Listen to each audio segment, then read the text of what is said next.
Sebelum melanjutkan, jangan lupa subscribe dulu, terima kasih. Bab 505 Membunuh. Li Hao dan Xiu Rui tidak berani melakukan hal yang gegabah, dan itu sebenarnya adalah keputusan paling akurat yang telah mereka buat. Bahkan, mereka seharusnya merasa beruntung, karena Big Yellow tidak mengambil kesempatan ini untuk menyerang mereka. Di sisi lain, Jiang Chen dan Ling Yi terkunci dalam pertarungan sengit. Semakin Ling Yi bertarung, semakin terkejut dia. Dia hampir tidak bisa membayangkan bagaimana seorang pemuda yang baru saja menerobos ke ranah Raja Tempur bisa memiliki kekuatan tempur yang begitu hebat. Dengan kekuatannya, dia bisa melewati rintangan pemuda ini, apalagi membunuh biksu itu. Jiang Chen, aku akan memberimu satu kesempatan terakhir. Selama kau pergi sekarang, aku bisa menghapus semua yang telah kau lakukan sebelumnya. Jika tidak, aku harus bertarung dengan kekuatanku yang sebenarnya. Ling Yi meraung. Detik berikutnya, roda Dharma muncul di tangannya. Roda itu berputar berulang kali dan memperlihatkan sisi tajamnya, membuatnya tampak sangat menakutkan. Selama pertarungan ronde pertama, Ling Yi menyadari bahwa mustahil baginya untuk mengalahkan Jiang Chen dengan kekuatannya saat ini. Namun, apapun yang terjadi, ia tidak bisa begitu saja menyerah, jadi ia hanya punya satu pilihan terakhir, menggunakan senjata rajanya. Kamu terlalu banyak omong kosong. Jiang Chen sama sekali mengabaikan kata-kata Ling Yi. Sekali lagi, dia mengambil inisiatif untuk menyerang. Menggunakan 5 langkah Azure Dragon, dia melangkah ke arah Ling Yi. Karena dia telah bertemu lawan yang kuat, dia ingin mengambil kesempatan ini untuk bertarung dengan baik, jadi tidak ada alasan baginya untuk mundur. Selain itu, jika dia mundur sekarang, biksu itu pasti akan mati. Ketika 5 langkah naga Azure melangkah ke roda Dharma Ling Yi, Jiang Chen segera merasakan sensasi mati rasa yang menghantam kakinya dan terlempar pada detik berikutnya. Namun, dia tidak terkejut melihat ini terjadi. Ling Yi adalah Raja Tempur kelas 4, dan senjata rajanya jauh lebih kuat daripada senjata raja biasa, itulah sebabnya kekuatannya begitu dahsyat. Jiang Chen hanyalah Raja Tempur kelas 1, dan meskipun dia bisa melawan Raja Tempur kelas 4, sangat sulit untuk menekan lawannya. Selain itu, dia baru mengambil langkah pertama. Jika itu adalah langkah ketiga, hasil melawan roda Dharma Ling Yi pasti akan seri. Faktanya, setelah Jiang Chen menerobos ke alam Raja Tempur, dia menjadi mampu mengambil langkah keempat. Kau melebih-lebihkan kekuatanmu. Setelah memukul mundur Jiang Chen dengan satu serangan, Ling Yi mendengus dingin, lalu menyerang Jiang Chen lagi dengan roda dharmanya. Dengan goyangan tubuhnya, Jiang Chen bergerak anggun seperti angsa, namun dengan cepat menggunakan skill spatial shift plus foot dengan cara yang paling efektif. Dia tidak mengeluarkan pedang suci surgawinya, tetapi terus menggunakan 5 langkah naga biru. Gemuruh. Ketika Jiang Chen akhirnya melangkah keempat, Ling Yi terdorong mundur. Roda Dharma yang besar itu bergetar hebat, dan retakan bahkan mulai muncul di atasnya akibat kekuatan yang sangat besar. Hal ini benar-benar membuat Ling Yi ketakutan.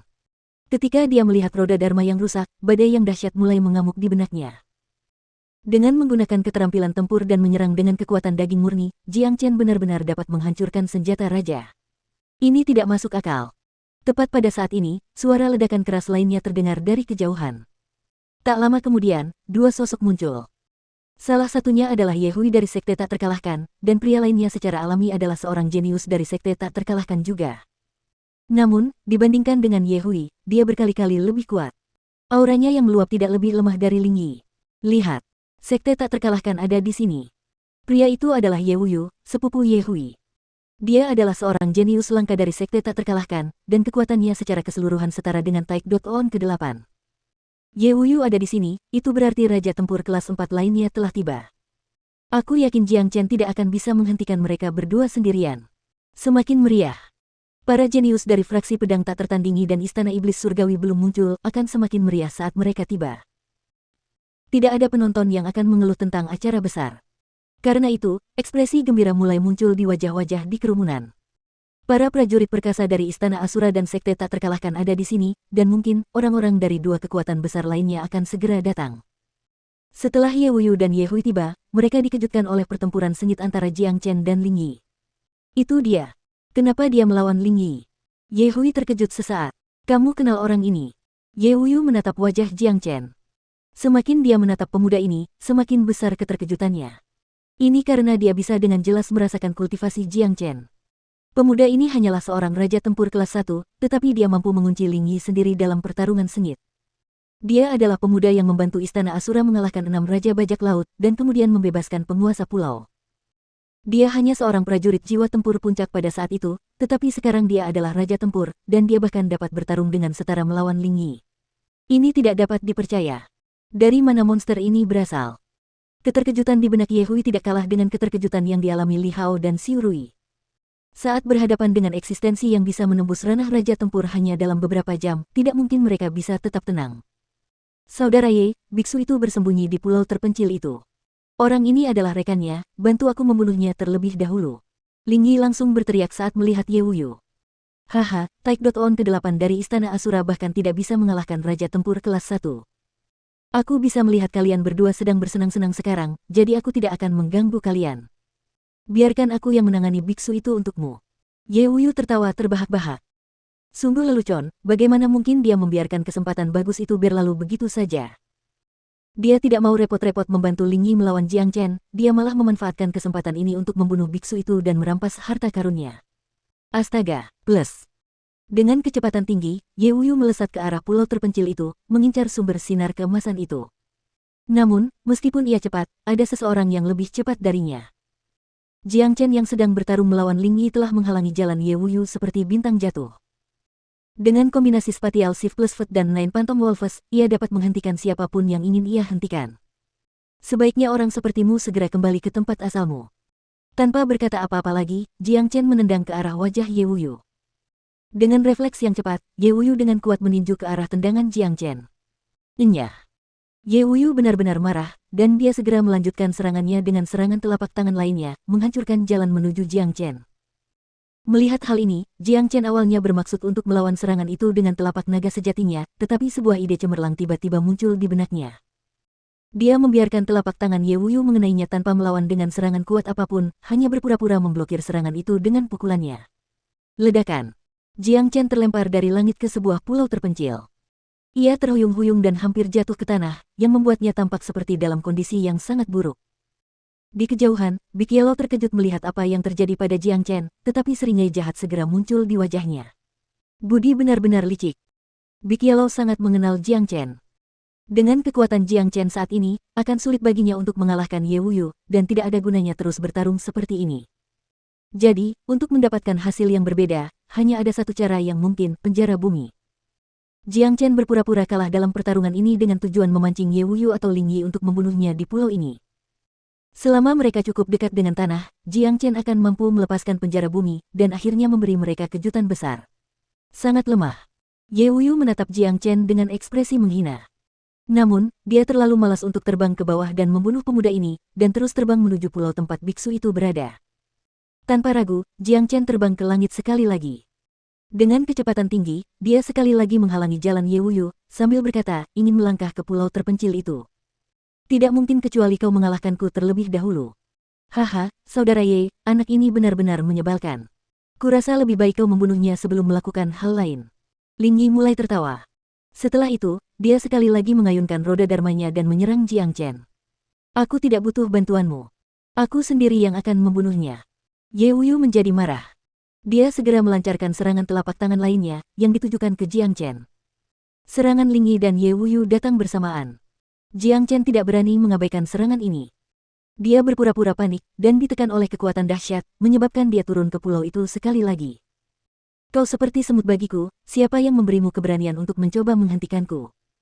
Karena kau tidak menghargai hidupmu, aku akan membunuhmu terlebih dahulu, lalu biksu itu. Seperti yang diharapkan, Ye Wuyu menggigit umpannya. Dia berubah menjadi jejak cahaya dan melesat turun dari langit, dan mendarat di pulau terpencil. Mati. Mata Ye Wuyu berkedip dengan kejam. Namun, sebelum dia bisa melakukan apapun, sesuatu yang aneh tiba-tiba terjadi. Sebuah kekuatan luar biasa meletus dari tanah di bawah kakinya dan berubah menjadi penjara tak terlihat, menjebak Ye Wuyu di dalamnya. Ah! Ye Wuyu berteriak kaget. Karena tidak siap dan tertekan oleh kekuatan yang luar biasa, dia hampir jatuh ke tanah dengan wajah terlebih dahulu. Kekuatan itu datang tanpa tanda-tanda sebelumnya, dan dia tidak punya cukup waktu untuk merespons. Merusak. Ye Wuyu berteriak keras, dan kekuatan dahsyat keluar dari tubuhnya, langsung menghancurkan penjara bumi. Sejak kekuatan penjara bumi jatuh ke tubuhnya, ia hanya butuh sepersekian detik untuk menghancurkannya. Namun, bagi Jiang Chen, bahkan jika ia hanya diberi sepersekian detik, itu sudah lebih dari cukup. Tepat saat Ye Wuyu menerobos penjara, Jiang Chen muncul di atas kepalanya. Dia bergerak dengan langkah-langkah ajaib, dan naga ilusi berkelebat dengan suara ledakan keras. Jiang Chen segera mengambil 4 langkah. Karena Ye Wuyu baru saja menggunakan seluruh kekuatannya untuk menghancurkan penjara, dia tidak memiliki cukup kekuatan untuk bertahan melawan 5 langkah Azure Dragon. Jadi, setelah mengeluarkan teriakan yang menyedihkan, separuh tubuhnya terkubur di tanah oleh langkah kuat Jiang Chen. Blur. Ye Wuyu memuntahkan seteguk darah. Ia dipenuhi amarah dan berteriak dengan marah. Namun, begitu Jiang Chen menang, ia tidak akan pernah memberi musuhnya kesempatan untuk melawan. Jadi, ketika Ye Wuyu jatuh ke dalam perangkap Jiang Chen, itu juga berarti kematian tidak dapat dihindari bagi musuhnya. Bahkan jika ia adalah Raja Tempur kelas 4, tidak mungkin ia bisa lolos dari takdir ini. Pedang suci surgawi muncul dan berubah menjadi sinar pedang mematikan di atas kepala Ye Wuyu. Tanpa ragu, pedang itu langsung menebas. Tidak. Teriakan putus asa keluar dari mulut Ye Wuyu. Namun, teriakannya tiba-tiba terhenti, kepalanya terbelah dua oleh pedang Jiang Chen. Apa? Ling Yi langsung berteriak. Matanya terbelalak, seolah-olah dia baru saja melihat kejadian paling gila sepanjang hidupnya. Cepat, terlalu cepat. Sejak Ye Wuyu mendarat di pulau terpencil hingga dia dibunuh oleh Jiang Chen, itu hanya berlangsung selama satu tarikan napas. Ketika Ling Yi akhirnya bereaksi, Ye Wuyu sudah mati. Ya Tuhan, Ye Wuyu sudah mati. Bagaimana ini bisa terjadi? Pasti ada yang salah dengan mataku. Ye Wuyu, seorang raja tempur kelas 4 baru saja terbunuh dalam sekejap oleh pemuda itu. Bagaimana dia melakukannya? Kenapa aku tidak bisa melihat apa-apa? Benar-benar brutal. Ye Wuyu sudah mati. Bagaimana mungkin pemuda itu bisa sekuat itu? Semua orang terkejut, dan mata mereka terbuka lebar. Jika Jiang Chen yang terbunuh, tidak ada yang akan merasa terkejut sama sekali. Paling-paling, mereka hanya akan menghela napas beberapa kali.